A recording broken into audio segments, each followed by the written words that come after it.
Hello. Is it too late to express my shock that it's 2020? I don't think so. I was admiring a £50 note the other day because it was particularly crisp. And I was like, oh, maybe the reason it's crisp is it's quite new. So I was looking for the date and I was like, yeah, that makes sense. It is quite new. 2010. No. What's that? That was 10 years ago, wasn't it? It was a decade ago.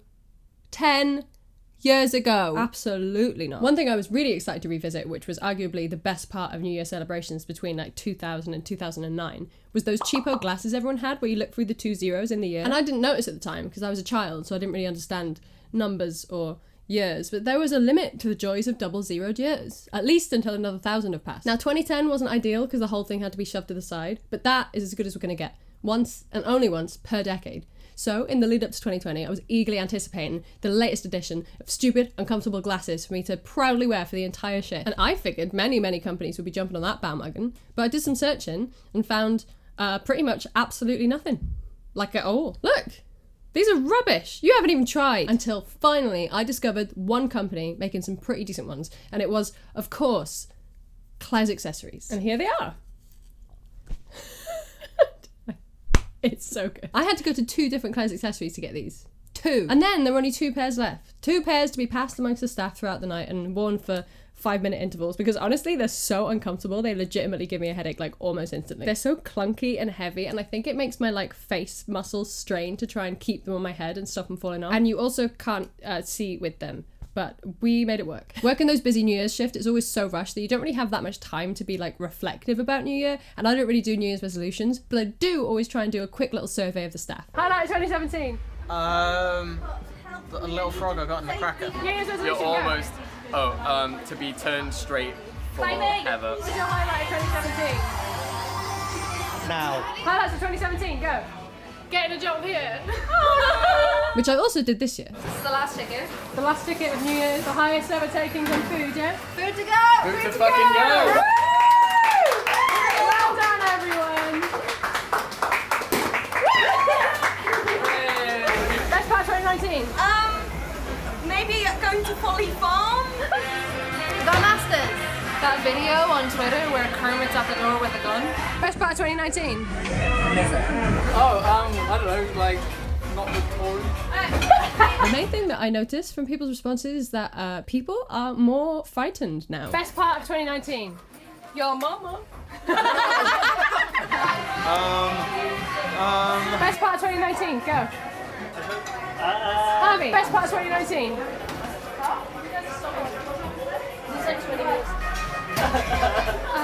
Best part of 2019? Oh fuck. Oh god. See if we would make live! Right. With you! Best part of 2019? Oh fuck. I'm a year closer to death.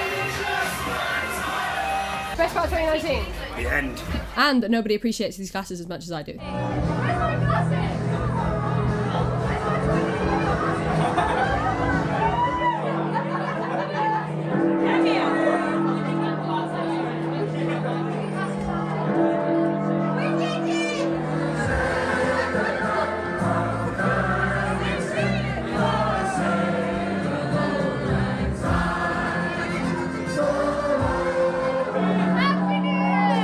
There were like 3 separate parties of people who kept trying to buy them off us every time they came to the bar. One of them was trying to bribe me and she was like, come on, what would it take for you to give me those glasses? And I said, £1,000. And she laughed.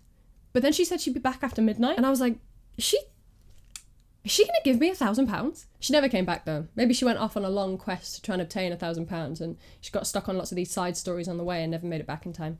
I'll always remember her. To be honest, I'm actually quite suspicious that she stole them instead because I only ended up with 1 pair. I think throughout the night customers thought there were a lot more of these than there actually were because a different person would be wearing it every time. We very efficiently fooled them with just the 2. 2 was the perfect amount. It was destiny. Speaking of destiny, another incredible recent addition to our lives that just magically appeared in an act of fate is this little guy.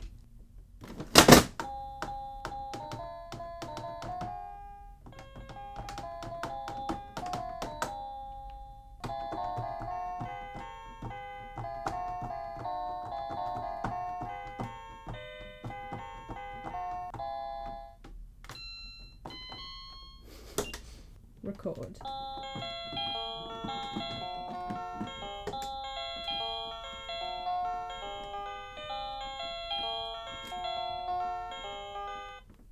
Sounded better live.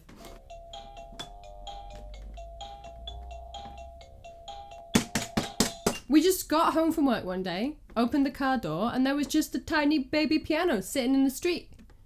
It just started raining, but it looked unscathed, so we brought it home and found that it is in complete working condition. What a steal! Oh my god, it's got a mic jack. What? For what? I don't... Normally if someone's cast something aside out on the pavement, you're like, oh, okay, well this is like infested with bed bugs or something. But, I mean, I don't think anything could live in here. And it's been a while and we haven't been overrun. I suppose it could be cursed. But it doesn't feel cursed, it feels like a blessing. I always said I wanted a grand piano in the living room. It looks perfect. See? Looks perfect. New year, new piano, new me. New relief that it's not Christmas time at work anymore. For those of you eagerly awaiting the results at home, this year's thermometer at work, the winning number was a very humble 6.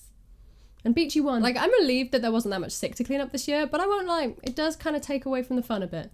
It's like a nice punctuation mark to a shift. Start, busyness, stress, horrible customers. Slight calm, vom, laugh, continue, clean up, end. Unless, of course, it's a super big one.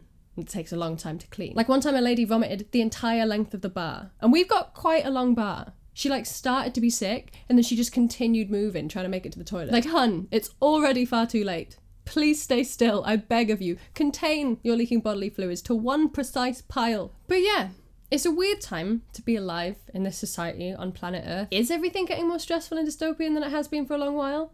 Or is this just what adult life feels like when you have more of an awareness of political unrest and international crises? And it's just that now we have this, and the economy's gone to shit, and house prices are rising, and more of us than ever before now have zero chance of ever owning a home. I just want the shower screen fixed, Nick! I guess the problem is that now not only are we plunged deeper and deeper into an irreversible climate crisis, that ultimately we cannot slow down in time because the super rich will never care about other people's future. They just genuinely don't, and all their wealth is tied to oil. But also that we have access to the internet so we can actively see everything falling apart before our very eyes. Like on our phones. Like beep boop, oh, the sky is full of smoke and it's blocking out the sun again. Google Maps is calculating your fastest route. Avoid tolls, avoid acid rain clouds, avoid the ever-increasing hole in the ozone. Alexa, is the air safe to breathe today?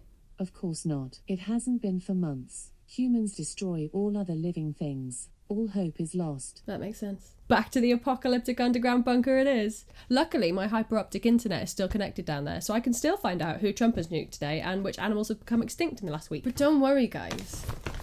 I've got my bag for life. It's easy to feel completely disconnected from everything when there's chaos all around us. It's easy to get upset with a deep-seated feeling of powerlessness, somber as the patches of damp on the wall get bigger and the nights get darker and longer. But just once in a while, the joy of people and the blessing of technology to capture and recall that joy come together in what is another example of destiny. In December 2018, we had our last shift at work before Christmas. We're a business that does food and drink and various forms of hired entertainment for large works Christmas parties throughout Christmas time. So on our last shift, we really like to celebrate that we've made it through the worst together. So we stay up having a chat and a drink and a dance until the early hours. On that last shift, we ordered an Uber to get home, 4 of us, and because some of that food from Christmas time had been used, but we didn't want it to go to waste, we were taking with us some veggies, some tins of stuff, and 60 eggs. As we got to the car, we carefully loaded everything into the boot and then jumped in and were greeted by the friendliest Uber driver I've ever had in my life. At some point during our conversation where he'd been asking what we do and where we come from and stuff, we made reference to those 60 eggs sitting in the boot. And I made some passing comment about paying the driver in eggs, which for some reason at the time was the funniest thing in the world to me. And just by chance, it was the funniest thing in the world to our Uber driver as well.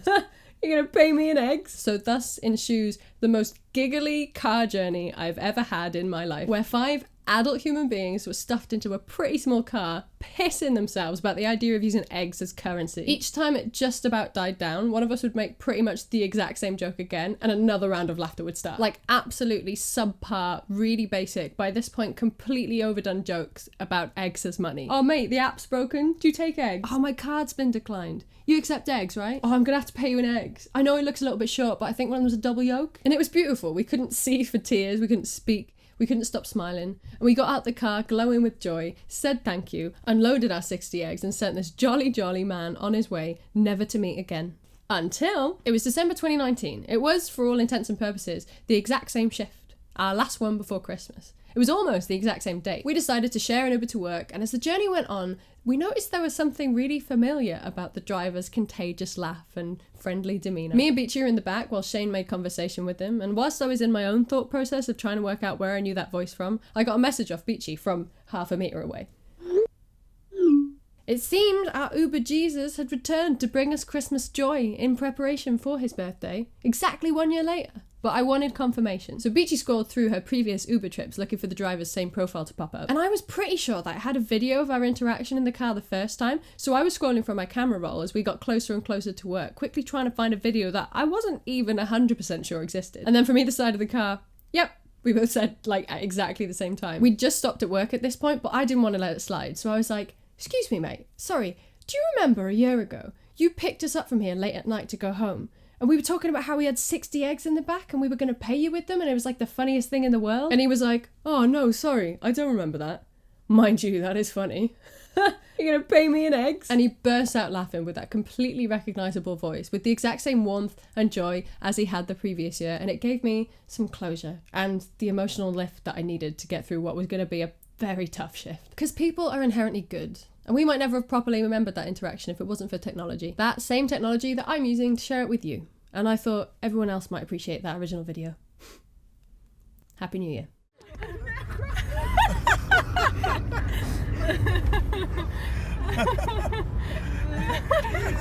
Email Uber and goes, "Can I pay you with eggs, please?" you can even do search pricing on eggs. What is the search on eggs?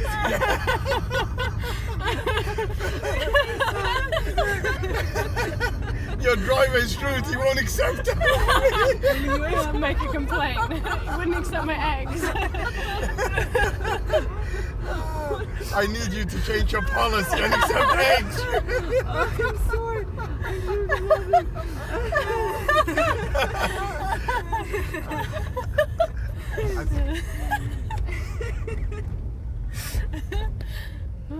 There'll be a new policy on what's it called then? Yeah. Next week, New Year's Day, we now take eggs. We better get some royalty. And seriously, I don't take eggs. That's all we've got, mate. You're gonna have to. Come on, it's Christmas. We got red cabbage.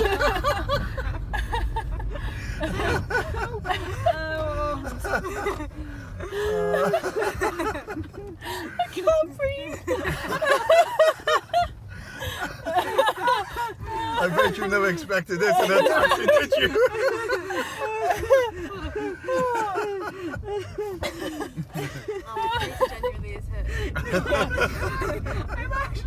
You can tell it's been the end of a really long Yeah. Let it all out, guys.